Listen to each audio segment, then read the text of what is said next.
నమస్తే ముందుగాల వనితా టీవీ ప్రేక్షకులందరికీ బతుకమ్మ దసరా పండుగ శుభాకాంక్షలు. ఇయాల కూడా ఎప్పట్లెక్కనే వార్తలు కాకుండా ముచ్చట పెట్టేందుకు గెస్ట్ ని తోలుకొచ్చిన.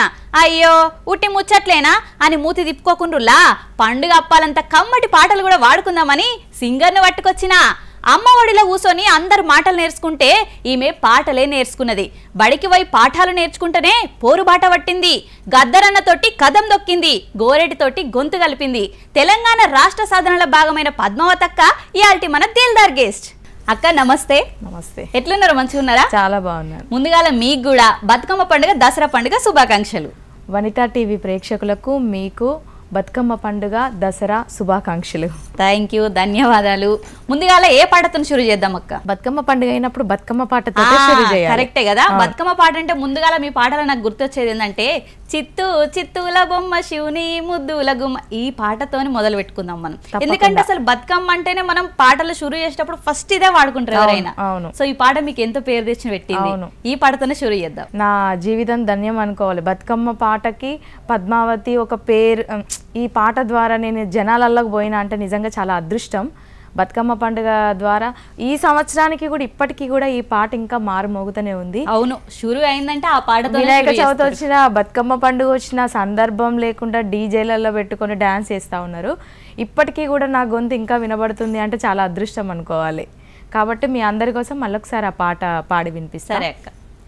చిత్తూ చిత్తూల బొమ్మ శివుని ముద్దుల గుమ్మ, చిత్తూ చిత్తూల బొమ్మ శివుని ముద్దుల గుమ్మ, బంగారు బొమ్మ దొరికేనమ్మో ఈ వాడలోన, బంగారు బొమ్మ దొరికేనమ్మో ఈ వాడలోన, రాగి బిందె తీసుకారమణి నీళ్ళకు పోతే, రాగి బిందె తీసుకారమణి నీళ్ళకు పోతే, రాములోరు ఎదురాయనమ్మో ఈ వాడలో, రాములోరు ఎదురాయనమ్మో ఈ వాడలోన.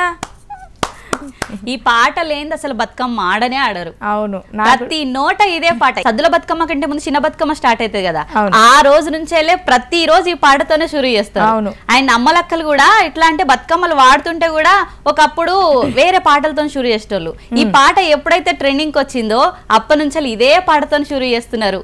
ఫస్ట్ ఆఫ్ ఆల్ కంగ్రాచులేషన్స్ అక్క. చాలా చాలా అదృష్టంగా భావిస్తున్నాయి ఈ పాటను పాడడము. వాస్తవానికి గతంలో మూవీలో వచ్చినప్పుడు వేరే అక్క పాడింది, కానీ తర్వాత ఈ పాటను వెలుగులోకి తీసుకొచ్చి ఈ పాట కూడా నేను మిడ్-నైట్ 1 గంటకు పాడిన. చాలా నిద్ర వచ్చే టైంలో ఈ పాట పాడిన. కానీ అప్పుడు తెలియదు, చిన్న వయసు, 9-10వ తరగతి చదువుతున్నా కావచ్చు అంతే. ఈ పాట పాడినప్పుడు నేను ఇంత పేరు తీసుకొస్తుందని నాకు ఊహించలేదు. కానీ కొన్ని సంవత్సరాలు అవుతుంది ఈ పాట పాడి, అయినా క్రేజ్ తగ్గట్లేదు. పద్మావతి అంటే చిత్తు చిత్తుల బొమ్మ, యూట్యూబ్లో కొట్టిన ఎక్కడ కొట్టినా చూసినా అక్క మీరు చిత్తు చిత్తుల బొమ్మ సింగర్ కదా అని చెప్పేసి ఇప్పటికి అంటూ ఉంటే చాలా సంతోషం అనిపిస్తుంది. మామూలుగా ఇప్పుడు చదువుకుంటారు, అది వేరే విషయం. మనం ఏదో జాబ్ చేయాలి ఇట్లా అనుకుంటారు. మీరు పాటలు పాడాలి, తట్టు ఇంకా ఉద్యమకారురాలు అవ్వాలి అని ఎందుకు అనిపించింది? అసలు స్కూల్కి వెళ్ళే టైంలోనే నాకు పాటల మీద ఇంట్రెస్ట్ ఉండే. కాకపోతే మా నాన్న చిన్నగా ఇంట్లో ఆయన కొంచెం విప్లవ భావాలు అవన్నీ కలిగిన వ్యక్తి. ఆయన కొంచెం అట్లా ఆలోచించే వ్యక్తి. మరి నాకు ఎందుకు వచ్చిందో ఆలోచన అటువైపు వెళ్ళాలి అన్నది నాకు ఎందుకు అనిపించిందో తెలియదు. భగవంతుడి ఆశీస్సులా మరి ప్రజల నా గొంతు వినాలని చెప్పేసి అది ఎందుకు ఆలోచన కలిగిందో కానీ స్కూల్ టైంలోనే స్కూల్ భక్తి పాటలు, దేశభక్తి పాటలు అట్లాంటివి 1-2 అట్లా పాడేదాన్ని. అందరూ నీ గొంతు బాగుందని చెప్పేసి పిట్ట కొంచెం కూతగనం అనే మాట అనేసరికి ప్రతిసారి నాకు సంతోషం అనిపించేది. అట్లా ఆ సందర్భంలోనే ఉద్యమ బాట వైపు రావడము, అదే టైంలో తెలంగాణ ఉద్యమము వెత్తున రావడము, నాకు పాడాలి అన్నట్టు గద్దరన్నతో పాడాలి, విమలక్కతో పాడాలి అన్న కోరిక బాగుండేదన్నమాట. అట్లా ఉద్యమంలోకి వచ్చిన. ఉద్యమంలో నుంచే పాటలు ఎక్కువ తెలంగాణ ఉద్యమం నుంచి స్టార్ట్ చేసిన. ఉద్యమంలోకి వెళ్ళారు కదా, అప్పుడు మిమ్మల్ని వాళ్ళు ఎట్లా ఆదరించారు? గద్దరన్న కావచ్చు, విమలక్క కావచ్చు, గోరేటి కావచ్చు, వీళ్ళందరూ మిమ్మల్ని ఎట్లా ఆదరించారు? అసలు పాట అంటే వేదిక మీద గోషి, గొంగడి, గజ్జెలు ఇవి ముఖ్యం. ఉద్యమం అంటే తెలంగాణ ఉద్యమం అంటే ఒక కాడ వేదిక వేసినామంటే జనాలు ఇట్లా ఉవ్వెత్తున వచ్చే. ఎందుకంటే పాట అదంతా కూడా అప్పుడు బాగా జనాలకి చాలా చాలా ఏమంటారు దాన్ని చాలా గొప్పగా తీసుకుపోయారు గద్దరన్న. ఆయన పాడే విధానం కానీ చెప్పే విధానం కానీ మమ్మల్ని బాగా ఆకర్షించేటి. కాబట్టి గద్దరన్నతో డ్యాన్స్ చేయాలి, గద్దరన్నతో పాడాలి, ఆయన పక్కన నిలబడాలి అని ఎంతో ఆతృతుండే. అట్లాంటి టైంలో వాస్తవానికి చేతుల మాకు అప్పుడు ప్రోగ్రామ్కి వెళ్తే డబ్బులు ఇంత అందా అని చెప్పి ఏమీ లేదు, స్వచ్ఛందంగా నేను కూడా పాడడానికి నా పాట అక్కడ వేదిక మీద వాడాలని ఒకటే తప్ప పైసలు ఇస్తారనో లేకపోతే అట్లాంటి ఆలోచనలు ఏం లేకుండే. చేతిలో డబ్బులు లేకపోతే కూడా మేము బంగారు అమ్మలు తాకట్టు పెట్టుకొని పోయినా. ఆ రోజు ఆ కార్యక్రమానికి వేదిక ఎక్కిన పాట పాడిన సంతోషం అనిపించింది. ఆ వెనకాల బాధ గుర్తుకు రాలేదు. అప్పుడు అవకాశాలు కూడా మంచిగానే ఇచ్చిండ్రు.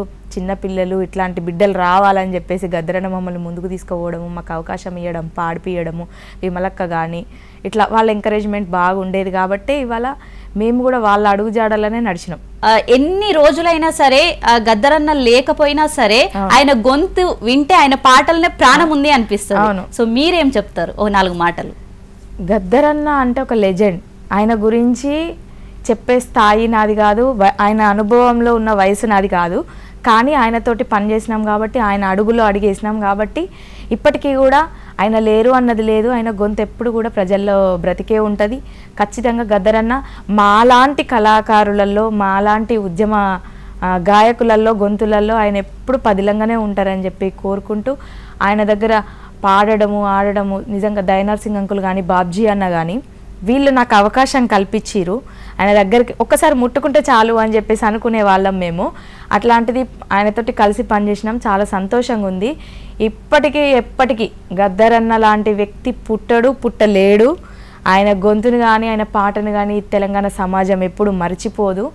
ఆయన జ్ఞాపకాలతో ఒక పాట, అమ్మా తెలంగాణమా ఆకలికే కలగాణమా, అమ్మా తెలంగాణమా ఆకలికే కలగాణమా, అమ్మ నీకు వందనాలమ్మో కమ్మని ప్రేమానిదమ్మో, అమ్మ నీకు వందనాలమ్మో కమ్మని ప్రేమానిదమ్మో, ఎట్టల్లా మట్టి సిప్పవు గాయిదోల్లా గండ్రగొడ్డలి, అమ్మా తెలంగాణమా ఆకలికే కలగాణమా. అయితే ఇప్పుడు మనం మళ్ళాంటి సింగర్స్ పండుగలు జరుపుకుంటున్నప్పుడు కొత్త బట్టల గొడవలు వస్తాయి. అవును, మేము మంచిగా రెడీ కావాలి, పలానా సింగర్ మీ బతుకమ్మలు ఆడుకోవాలి, మమ్మల్ని వీళ్ళు వాడమంటారు, ఇట్లా రెడీ అవ్వాలంటే మీ ఇంట్లో మీ చెల్లె కూడా ఉంది కదా మౌనిక గారు. అవును. సో మీరిద్దరు పోటీ పడతారా? పాటల్లో కావచ్చు, బట్టలు వేసుకునేందుకు కావచ్చు, రెడీ అవడం, నువ్వు నాకంటే మంచిగా ఉన్నావు, అట్లా నార్మల్ గా అక్క చెల్లెళ్ళకి ఇంట్లో ఉండే గొడవలే కదా. ఖచ్చితంగా అక్క చెల్లెళ్ళు అంటేనే ఖచ్చితంగా ఇట్లాంటివి ఉంటాయి. అవును, మాకనే కాదు, ఏ అక్క చెల్లెళ్ళైనా కూడా ఖచ్చితంగా బట్టల విషయంలో కానీ దేని విషయంలో కూడా ఖచ్చితంగా మాకు కూడా గొడవలు అవుతాయి. నువ్వు పెద్దదాన్ని కదా, కాంప్రమైజ్ పెద్దదాన్ని కాబట్టి కొంచెం పెద్దది కదా అని అంటారు, కానీ ఎక్కువ మా చెల్లెనే కాంప్రమైజ్ చేసేది. ఇక్కడ అంత రివర్స్ ఉండేది అన్నట్టు. మా చెల్లెనే కొంచెం అక్క కదా అని చెప్పేసి చెల్లెని కాంప్రమైజ్ చేసేది. కాకపోతే చెల్లె కూడా కాంప్రమైజ్ అయ్యేది. కాకపోతే ఈ రోజు ఏంటంటే ఆమె నాకంటే ఇంకా పై స్థాయికి వెళ్ళింది కాబట్టి చాలా సంతోషం. అప్పుడు అనుకోలేదు. వాస్తవానికి చెల్లె సింగర్ కాకుండే డాన్సర్, ఆమెకు బాగా డాన్స్ అంటే ఇష్టం ఉండే. కాబట్టి ఆమె ఆట ఆడుతూ ఉంటే నేను పాట పాడేదాన్ని. బతుకమ్మ పండుగ వస్తే బతుకమ్మ నేను పట్టుకుంటానంటే నేను పట్టుకుంటా అని చెప్పేసి ఇద్దరం కూడా, నేను పెద్దదాన్ని కాబట్టి నేను పట్టుకుంటా, చిన్నదాన్ని కాబట్టి నువ్వు చిన్న బతుకమ్మ పట్టుకో, ఇట్లాంటివి చాలా జరిగినాయి ఇంట్లో. చిత్తు చిత్తుల బొమ్మ పాట తర్వాత ఇంకేం పాట పాడి? చిత్తు చిత్తుల బొమ్మ తర్వాత చాలా పాటలు పాడిన, చాలా బతుకమ్మ పాటలు పాడిన. కాకపోతే ఈ పాట పేరు అవి కూడా ఉన్నాయి, కాకపోతే ఇది ఇంకా కొంచెం ఎక్కువ ఒక అడుగు ముందుకేపించింది అన్నట్టు ఈ పాట. రామ రామ అంటూ రాగమెత్తే పల్లె ఒవ్వన్నావో ఇలాల గొబ్బియాలలో, బతుకమ్మ నెత్తుకొని బయలుదేరే సెల్లే ఒవ్వన్నావో ఇలాల గొబ్బియాలలో. ఈ పాట ఇదెందులో పాడారు? ఇది యాక్చువల్గా అంటే నేను ఓన్గా చేసుకున్న పాటలే ఇవన్నీ. సేకరణ వేరే అన్న వాళ్ళు రాసిండ్రు, బుర్ర సతీష్ అన్న రాసిండు ఈ పాట. నా సొంతంగా బతుకమ్మ పాట ఇది నేను చేసుకున్న పాట. పుష్ప సినిమాతో అంటే మౌనిక గారికి మంచి పేరు వచ్చింది, ఆమె వరల్డ్ వైడ్ గా తెలిసిపోయింది. సో ఆమె మీద మీకు ఎప్పుడైనా ఈష్ అనిపిస్తుందా?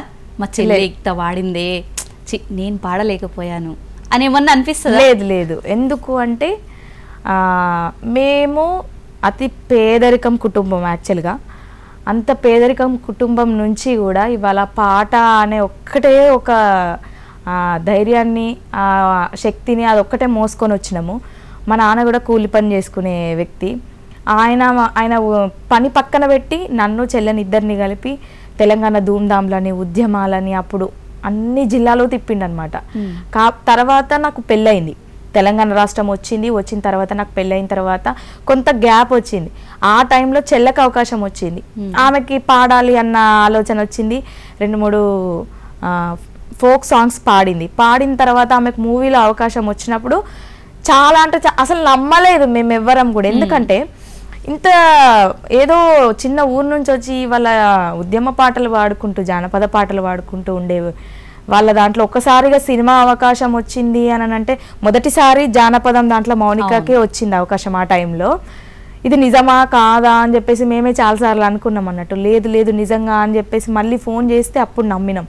అది పాడి సినిమాలో వచ్చేంత వరకు కూడా మాకు కూడా నమ్మకం లేకుండే, ఎందుకంటే వాయిస్ సెట్ అయిందా కాలేదా అన్నది మనకు చెప్పరు కదా వాళ్ళు. సినిమా రిలీజ్ అయిన తర్వాత పాట రిలీజ్ అయిన తర్వాత ఆ గొంతు విని నిజంగా చాలా సంతోషపడ్డాం. మనం ముచ్చట్లు పెట్టుకుంటున్నాం, మధ్యలో బూస్ట్ ఇవ్వాలి కదా మనం కూడా. సో ఇంకో బతుకమ్మ పాట పాడుకుందాం. పల్లెల నుంచి వచ్చింది, జానపదం నుంచి వచ్చింది బతుకమ్మ, ఇవన్నీ కూడా మన తెలంగాణ సంస్కృతి సాంప్రదాయాలు కాబట్టి. దాని కుడి భుజం మీద కడవా, దాని కుత్తె పురహికలు మెరియా, అది రమ్మంటే రాదుర సెలియా, దాని పేరే సరంగ దరియా, దాని ఇంటి ముందు ఒక యాప, దాని యాపల నాదొక్క పాప, అది రమ్మంటే రాదుర సెలియా, దాని పేరే సారంగధరియా, దాని పేరే సారంగధరియా. చిన్నప్పటి నుంచి వెళ్ళి పాటలు పాడుతున్నారు కదా, పాటలు పాడేప్పుడు సేకరణ తీసుకునే వాళ్ళ లేదంటే రాసుకునే వాళ్ళ? నేను రాయడం అంటే ఏం లేదు, నేను పాడడం వరకే. అన్న వాళ్ళు రాస్తారు, సేకరించిన పాటలు కానీ రాసిన పాటలు కానీ వాళ్ళు పాడిస్తారు వేదిక మీద కానీ రికార్డింగ్లలో కానీ.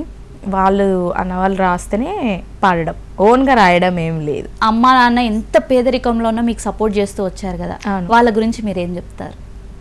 వాళ్ళు లేకపోతే ఈరోజు నేను ఇక్కడ కూర్చునేదాన్నే కాదు.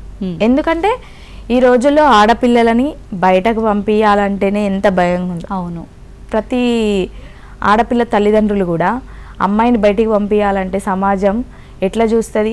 చాలా అవమానాలు పడ్డాం మేము కూడా, పక్క వాళ్ళదే ఎక్కువ ఉంటది పోరు మాట, చాలా అవమానాలు పడ్డాం. స్కూల్ కి పోయే టైంలో కానీ చదువుకునే టైంలో ఆ పిల్లకి ఆడపిల్ల ఎందుకు ఊర్లు పట్టుకొని తిరుగుతున్నారు, రోడ్ల మీద ఎగురుతున్నారు అని చాలా చాలా మాటలు వచ్చినాయి. ఆడపిల్లల్ని పట్టుకొని తిరిగి పని బంద్ చేసుకొని పిల్లల్ని పాటలు అని చెప్పేసి ఏం చేస్తారు అని చాలాసార్లు చాలామంది అవమానించారు. అవమానించినా కూడా మా అమ్మను మా నాన్న ఎప్పుడు అవన్నీ మాటలు పట్టించుకోలే. కాబట్టి నా తల్లిదండ్రులు లేనిది ఇవాళ ఈ స్థాయిలో మేము లేము, చెల్లె కానీ నేను కానీ. వాళ్ళు తినకుండా కూడా మాకు తిండి పెట్టి మమ్మల్ని తీసుకుపోయిన రోజులు ఉన్నాయి. ఎన్నోసార్లు ఎన్నో వేదికల మీద మాకు తిండి పెట్టి మా నాన్న ఛాయ్ తాగి ఉన్న రోజులు ఉన్నాయి. అవన్నీ ఇప్పటికీ నాకు తెలుసు. ఆయన ఎన్నోసార్లు నువ్వు తిన్నవా అని అంటే నేను తిన్న బిడ్డ మీరు తినరే అని చెప్పేసి మాకు అన్నం పెట్టించి ఆయన పక్కనకి వెళ్ళి ఛాయ్ తాగి, నాకు తెలుసు తినలేదు అని నాకు తెలుసు. కానీ ఒక తండ్రిగా ఆయన బిడ్డల కోసం ఎట్లా కష్టపడాలి ఎట్లా చేయాలి అని చెప్పేసి ఆలోచించిండు. ఆయన లేకపోతే ఇలా మేము లేము. ఎప్పటికైనా కూడా ఈ మా ఎదుగుదలకు కారణం వాళ్ళే. మీరు ఇప్పుడు మనల్ని సపోర్ట్ చేసే తల్లిదండ్రులు మనకున్నారు కాబట్టి మనం ఇక్కడ ఉన్నాం. అట్లనే చాలా మంది లోపల అంచుకొని బతుకుతున్న వాళ్ళు కూడా ఉన్నారు, ఆడపిల్లలు. దాంట్లో ఏదో ఒకటి వేస్తూనే ఉంటారు, చుట్టుపక్కల వాళ్ళ మాటలు అంటూనే ఉంటారు, ఎన్నో అంటగడతారు. సో అట్లా ఆగిపోయిన అక్కలు చెల్లెళ్ళ కోసం మీ మాటలో మీరేం చెప్తారు? ఇవాళ మగవాళ్ళకు పోటీగా మగవాళ్ళకు ధీటుగా ఆడపిల్లలు అన్ని రంగాలలో ముందుంటున్నారు కాబట్టి వాళ్ళకి ఒకటే చెప్పదలుచుకున్నా, తల్లిదండ్రుల ప్రోత్సాహం అనేది ఖచ్చితంగా ఉండాలి పిల్లలకి.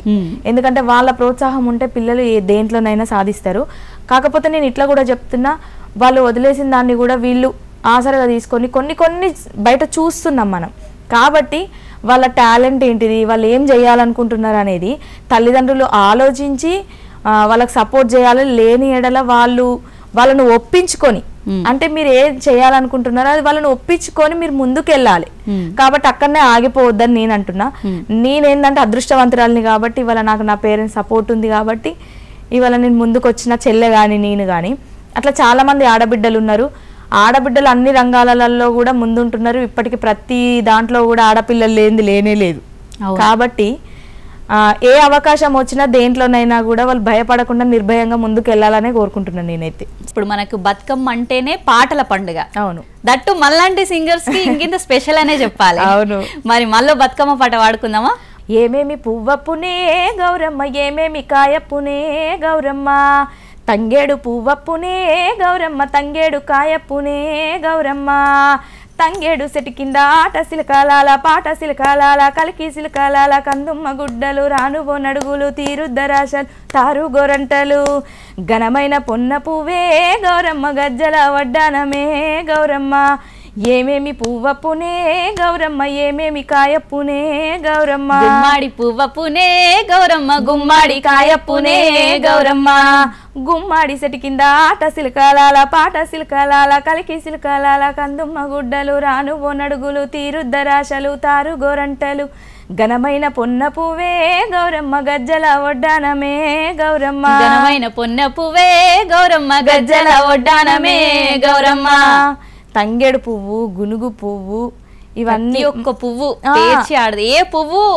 అసలు మనం వదిలిపెట్టాం బతుకమ్మని రంగు రంగులుగా ఆ కలర్లతోని పేర్చుతా ఉంటాం తేకు పువ్వు కూడా వాడతారు అవును అన్ని పువ్వులు వాడతారు 9 రోజులు ఆడతారు ఆఖరికి సద్దుల బతుకమ్మ తోటి బతుకమ్మ పండుగ ముగుస్తుంది కాబట్టి దసరా అంతటా చేసుకుంటారు కానీ బతుకమ్మ తెలంగాణలోనే చేసుకుంటారు ఒక పాట పాడు తప్పకుండా ఊరికి ఉత్తరాన వలలో ఊడాల మర్రి వలలో ఊరికి ఉత్తరాన వలలో ఊడాల మర్రి వలలో ఊడాల మరి కింద వలలో ఉత్తముని చవికే వలలో ఊడాల మరి కింద వలలో ఉత్తముని చవికే వలలో ఉత్తముని చవికేలో వలలో రత్నాల పందిరి వలలో ఉత్తముని చవికేలా వలలో రత్నాల పందిరి వలలో రత్నాల పందిట్లో వలలో ముత్యాల రాసి వలలో రత్నాల పందిట్లో వలలో ముత్యాల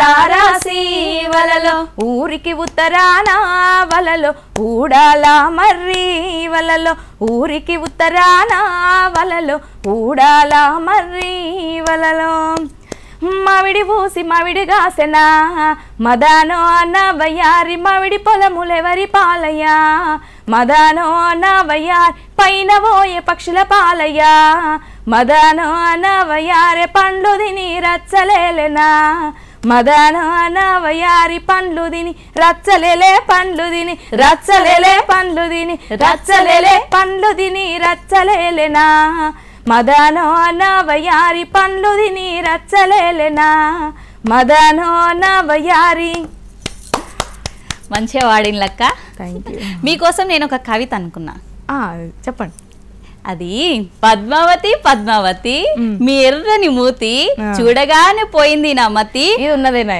అద్దరగొట్టారు మీ పాటలతోటి థ్యాంక్ యూ లాస్ట్ ది కొత్తగా ఉంది సో సూపర్ అక్క మంచిగా వాడిరు మస్తు పండుగ చేసుకున్నాం అంటే ఇప్పుడు మనం ఇంటి దగ్గర ఎంత అయితే పాటల పండుగ చేసుకుంటామో అదే కాకుండా ఇంత ముచ్చట్లు పెట్టుకుంటా కూడా మంచిగా పండుగ చేసుకున్నాం చూసిరు కదనుల్లా ఎంత దిల్ దార్గా ముచ్చట్లతోని పాటలతోని పండుగ జరిగిందో మీ పాటలతోని ఇంత బాగా మా అందరికి పాడి వినిపించినందుకు థ్యాంక్ యూ సో మచ్ అక్క థ్యాంక్ యూ సో మచ్ నన్ను కూడా గుర్తుపెట్టుకుని ఈ కార్యక్రమానికి ఇన్వైట్ చేసినందుకు వాస్తవానికి చాలా రోజులు అవుతుంది నేను ఇంటర్వ్యూ ఇవ్వక మళ్ళీ బతుకమ్మ సందర్భంగా నన్ను గుర్తుపెట్టుకొని నాతో ఇంటర్వ్యూ చేసినందుకు మళ్ళీ పాటలన్నీ కూడా బతుకమ్మ పాటలన్నీ కూడా ప్రజలకు వినిపించినందుకు thank you so much Vanitha TV మీ పాటల ప్రయాణం ఇంకింత ముందుకు సాగాలని మనస్ఫూర్తిగా కోరుకుంటున్నాను థ్యాంక్ యూ సో మచ్ ఇవల్ల ఇయాలటి దిల్దార్ పాటల పండుగ ముచ్చట్లు రేపటి దిల్దార్ల మళ్ళీ కలుద్దాం అంతవరకు చూస్తూనే ఉండండి వనిత టీవీ నమస్తే.